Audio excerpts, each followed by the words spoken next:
স্থানীয় ও বৈদেশিক চাহিদা পূরণের লক্ষ্যে শিক্ষিত বেকার যুবক যুবতীদের কর্মসংস্থান সৃষ্টির জন্য 4 মাস মেয়াদী জেনারেল কেয়ার গিভার প্রশিক্ষণ কার্যক্রম গ্রহণ করা হয়েছে।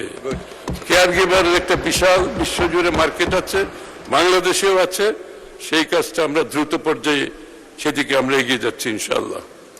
সরকার চিকিৎসা সরঞ্জাম ও মেডিকেল ডিভাইস শিল্পকে একটি অগ্রাধিকারপ্রাপ্ত শিল্প খাত হিসাবে উন্নয়নের উদ্যোগ গ্রহণ করেছে।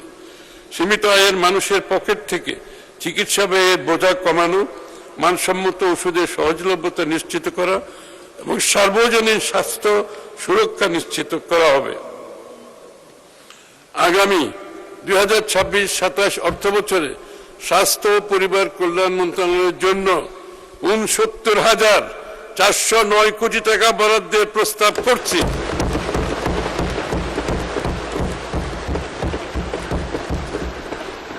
যা জিডিপির 1.10%।